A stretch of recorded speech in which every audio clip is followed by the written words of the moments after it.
where we left off last week, remember? Lilo was trying desperately to teach Stitch how to be a model citizen. And, well, she did the best she could. I mean, she wanted Stitch to behave. She gave him all the lessons, but every attempt ended up in frustration, chaos, and confusion. And honestly, a whole lot of damage. See, all of the lessons that were done, all it did was it put more pressure on their Ohana, on their family. And that's because it was all about performance. And you need to appreciate that that is what performance does. When I try to teach you how to perform, I put pressure on you. And eventually, when you don't live up to the standard, the pressure begins to form in frustration. And frustration, well, when you start to feel that, it always produces chaos and damage. And some of you here, you know exactly what that's felt like. I mean, you've been in church for a while. You've had people lay out the rules for you and the regulations and how you're supposed to do the church thing, and you just don't measure up. You have those moments in your life. It isn't because you didn't try. You tried to perform. You want to belong. You want to become a better person. You've made promises. I'm going to do better. I'm going to get to church more often. I'm going to read my Bible. I'm going to pray. I promise I'm going to do this. Some of us do this every single year. We make resolutions.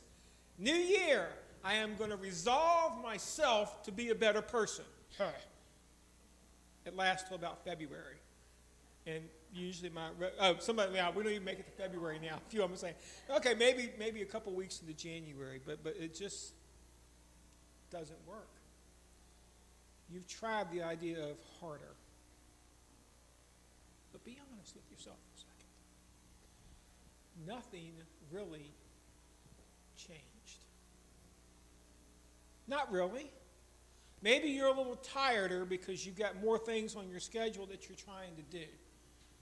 Maybe you're a little more confused because even though you do the things that you're supposed to do, it doesn't seem to make a difference in how you're supposed to be. So,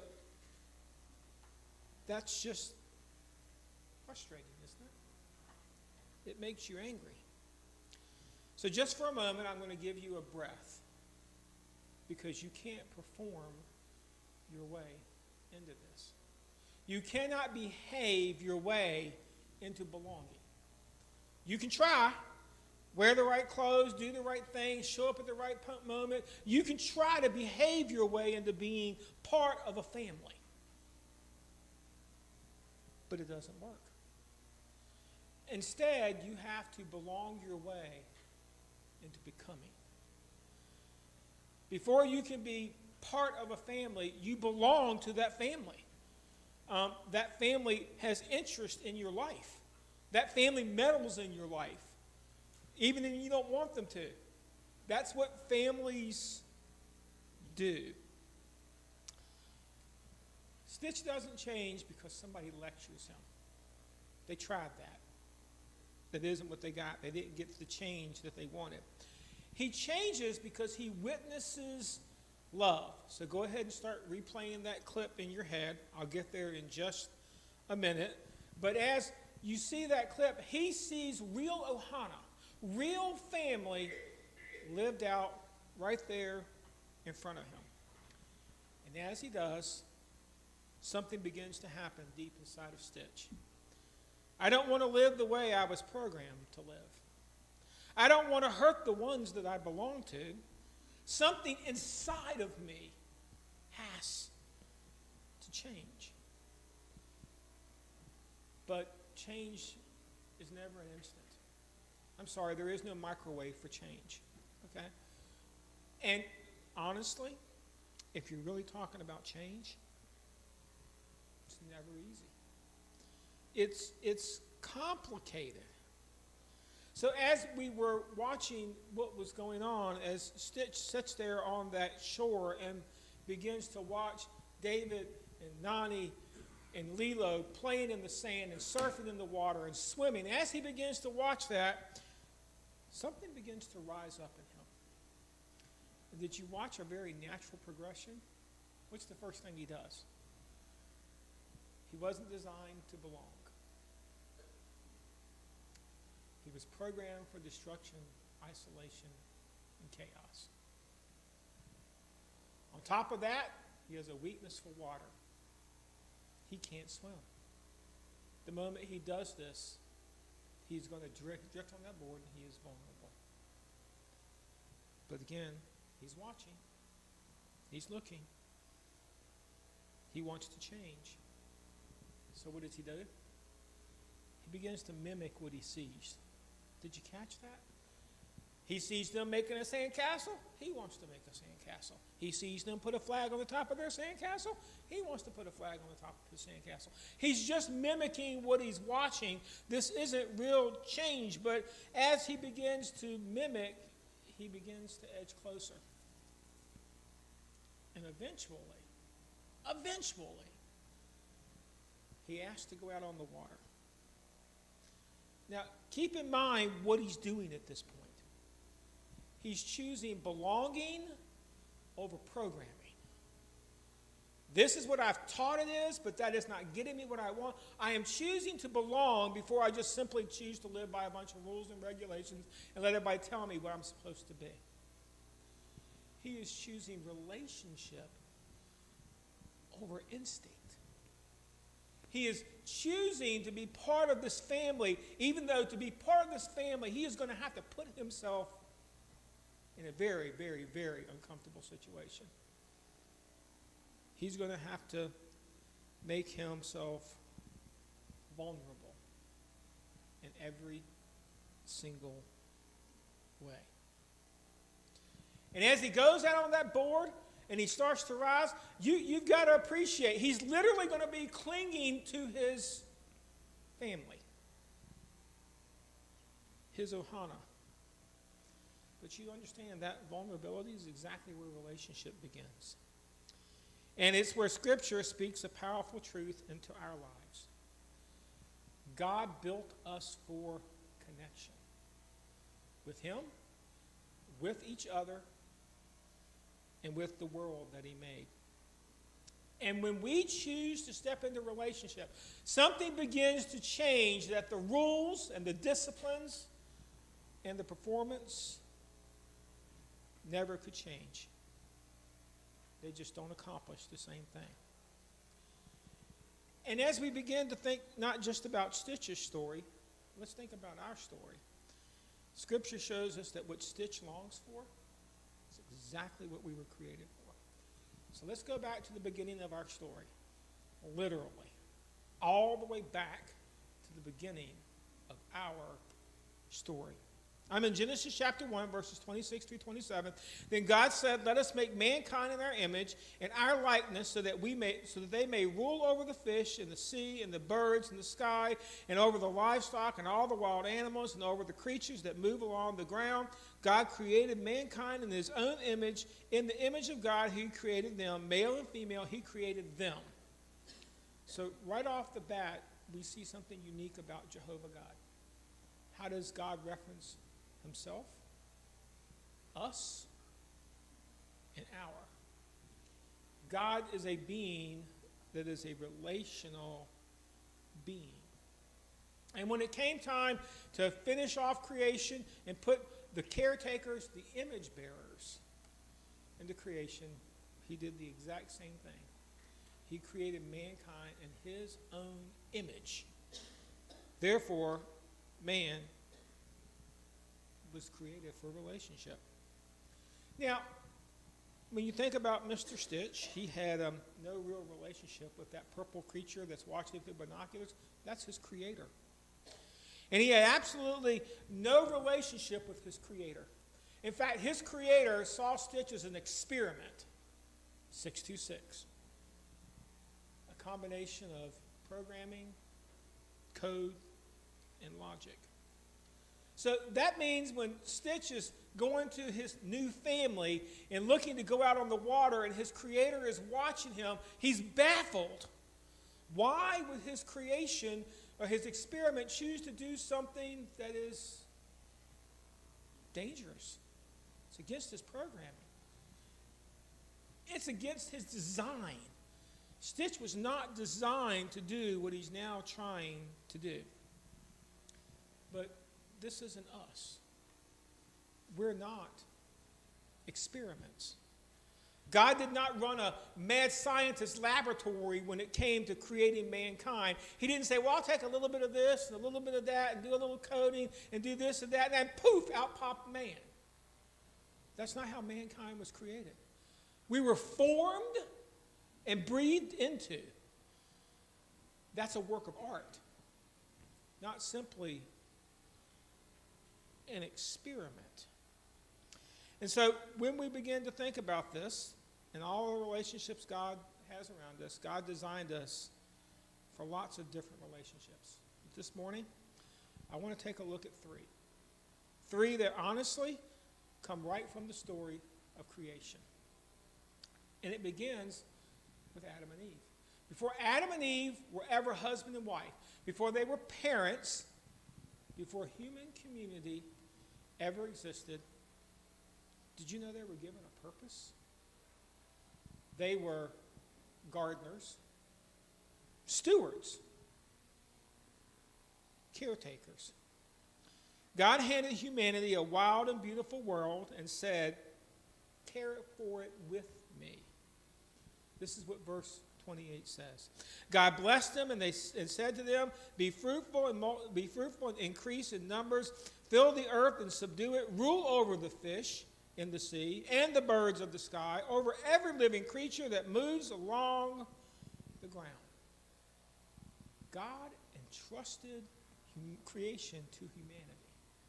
He gave it to them as a gift. He allowed them to shape it. He allowed them to explore it. He allowed them to name it. And he allowed them to enjoy it.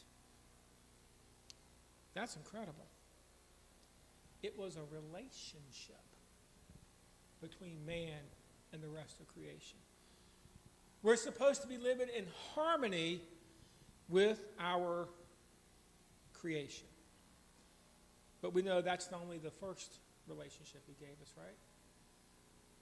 There's another one. Dropping down to Genesis chapter 2, verse 18. It is not good for man to be alone. I will make him a helper suitable. So keep in mind what's happening here. God looks at Adam. Perfect Adam. No sin. God looks at Adam perfectly, awesomely, sinless Adam, working in harmony there with the creation.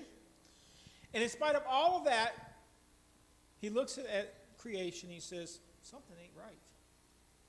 This isn't how it's supposed to work.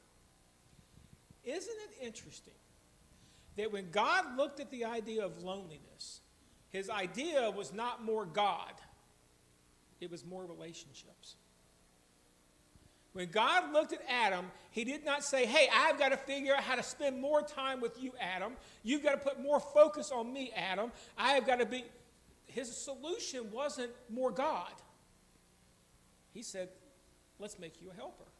Let's make you a helper that you're going to be fruitful and you're going to multiply and you're going to have all these little people running around. And then those people are going to grow up and they're going to get married and they're going to have little people running around. And there's just going to be relationship stacked on top of relationship, stacked on top of relationship.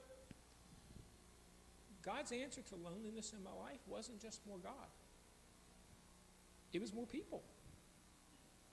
Got to have people. And that's stunning to me because Adam had God's presence. Can you imagine what that must have felt like? I cannot. He had God's presence in his life. Adam had meaningful work. No time clock. Come and go to work as he pleased. Had things to do. And there was purpose behind what he did. Some of us would love to have jobs like that, right? Most of us kind of like, it's time to go to make the donuts. I made the donuts. Time to go we go back and forth. Adam's work wasn't like that. It was meaningful to him. It meant something. He had a perfect world. Every single day, the perfect temperature. Every single moment, the perfect moment. There were no thorns. There were no thistles. There were no weeds that he had to go out and spray. He had everything perfect for him. And yet God said, not enough. Let that just perk for a second. Adam didn't go to God and say, God, you left something out. You forgot something. Adam was in his world, and he thought, I've got everything. God said, no, you don't. No, you don't. You're missing something. Because the world that you've got right now, you can't understand relationship the way that I want you to understand relationship. So God had a solution. He had to make Adam aware of the solution, but God had a solution. So God created woman. Not from dirt, so he didn't go back and pick up a pile of dirt and say, okay, let's form something new and different here. Not from dirt. He took literally a side of Adam, not a rib. The word there is not rib. The word there is a side of Adam. And well, there was a point behind that because he was signaling identity, equality, and unity. He was not creating a housewife for Adam. He was not creating the cook for Adam. He was not creating somebody to keep the tent clean. He was creating a partner. He was creating a relationship. And you got to give credit to Adam because Adam saw what God said, and he's like, you got this one right, God. I see this. Upon seeing Eve, Adam recognizes bone of his bone and flesh of his flesh. Not somebody to take care of me, and not necessarily somebody that I have to take care of. He sees somebody to share his life with. Somebody that's like me. Somebody that I can relate to. Somebody that I am supposed to belong to. Isn't that an impressive object lesson? This is what God does in the idea of relationship. But that wasn't the last relationship. There were 3 of them. And this is kind of the apex relationship. Because Adam had a relationship with God. One that I do not understand. Adam and Eve walked with God in the garden literally. It wasn't a figment of his imagination. He didn't lay down in the bed at night and start dreaming about it, and God showed up and walked with him in his dreams. It says that God walked with him. Genesis chapter 3, verse 8 gives us this very heart-moving detail. They heard the sound of the Lord God walking in the garden. You know you've got a really deep relationship with people when you recognize them by their footsteps. We've got 4 people that live in our house. 3 of them are not me. We have a 2-story house. And when somebody goes from the upstairs to the downstairs, I have no doubt which one it is. I know the footsteps of my wife when she goes down the steps. I know the footsteps of Caleb when he goes down the steps. I know the footsteps of Benji when he goes down the steps. And they probably know mine also. As a parent, I understand better now when my kids were little and they were young, evidence of their presence was absolutely everywhere.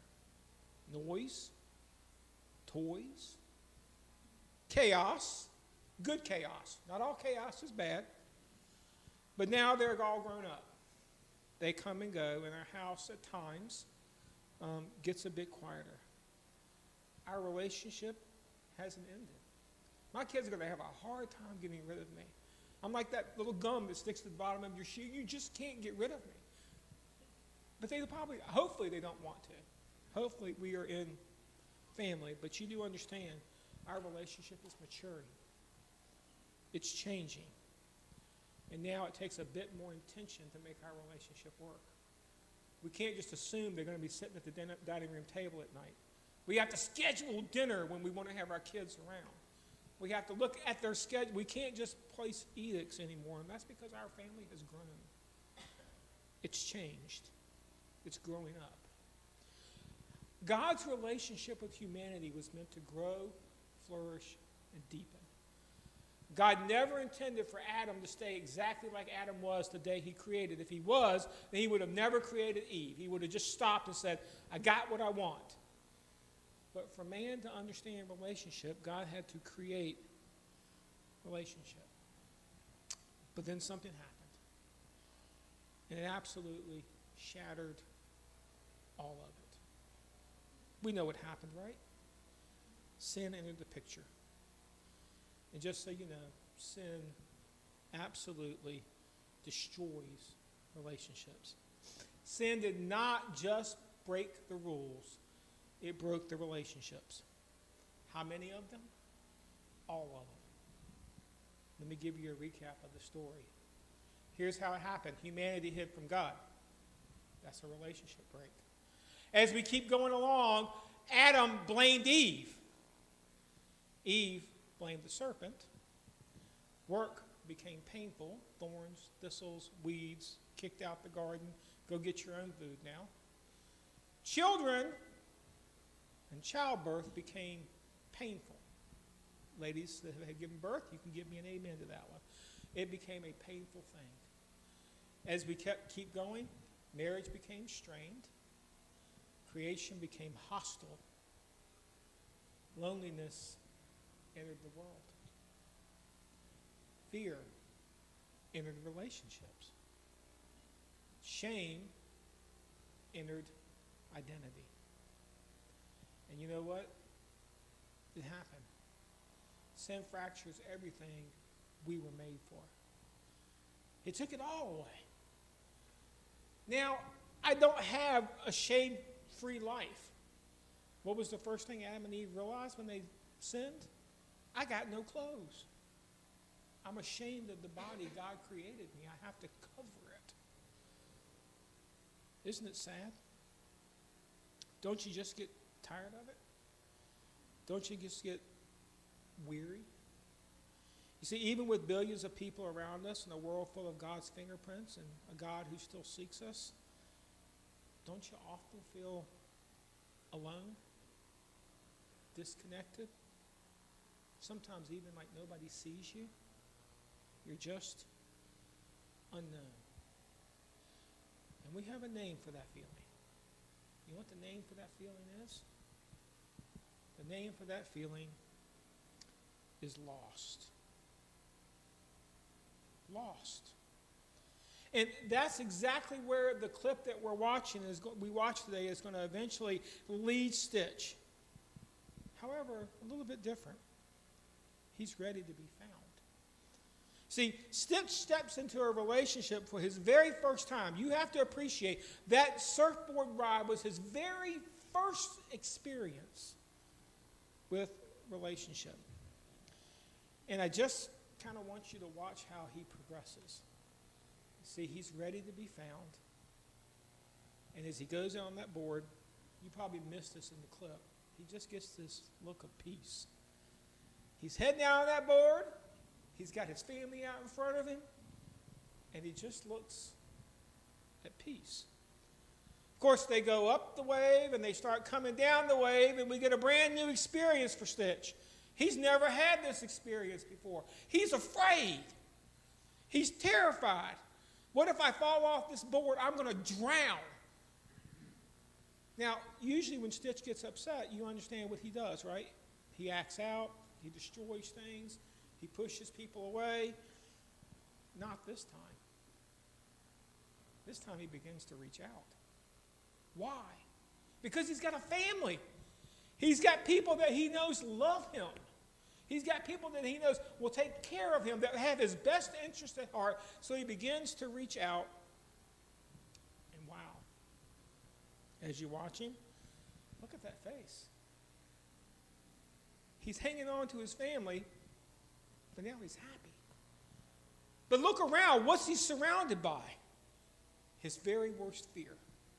He's got water under him. He's got water to the left. He's got water to the right. He's got water above him. He is literally sitting right in the middle of his biggest fear. But you see the smile, right? He's actually enjoying his life. But, well, it leads to that next step. You notice what he's not doing now, right? He's not hanging on anymore. Why is he not hanging on anymore? Because now he's celebrating. Now he's confident. His family has given him something he had never could have imagined. He is out there confidently living his life. Unfortunately, it's a temporary moment. Because once again, he's about to be reminded at this point, family's not for him. Nope, it all falls apart. You see, while he escapes, his past actions are about to cause some real pain, not just for him, but for his family. And by the end of the day, poor little Stitch, the part of the clip I didn't show you, he ends up standing on that beach all by himself. He ends up alone. Blaming himself, burdened with guilt, experiencing the full experience of that word. Lost. I know you're going to hate me for this. That's exactly where we're going to leave him today. Lost. But you know, there may be a few people that are here or listening to this sermon that's exactly where you feel. I'm lost. You know what it feels like to long to belong. You want belonging, right? You know what it feels like to try to change. I have tried so many self-help books, you don't even want to think about it. I've tried living by the rules. It's not working for me. You absolutely know what it feels like to want relationship, want connection with God, and even though you've tried it all, you still feel lost. You're still wondering, God, why is it not working? The good news is lost is not the end of your story. Just like we still have a few weeks left in this series, I'm not done with your story either, because your story has a big twist coming in it. See, the idea here is the rest of the story, if you want it to be, that's important. I can't make you be found. But if you want it to be, the rest of your story can be about found. The rest of your story can be about being restored. See, unlike Stitch in this moment, I want to leave you like this. Something that to think about this week. You see, you were absolutely created for a story of grace. God's got such a better ending to your story than the one you've got right now. God's got so much more in your life. So as we leave Stitch standing on the shore, let me leave you here. You were created for relationships. You were created for belonging. That's what family is. That's what the idea of Ohana is. Because Ohana means family. And in God's family, your story's not finished yet. God's got chapters to write, days to come. And it begins with the idea of how do I get myself found. And for that, you're going to have to come back next week.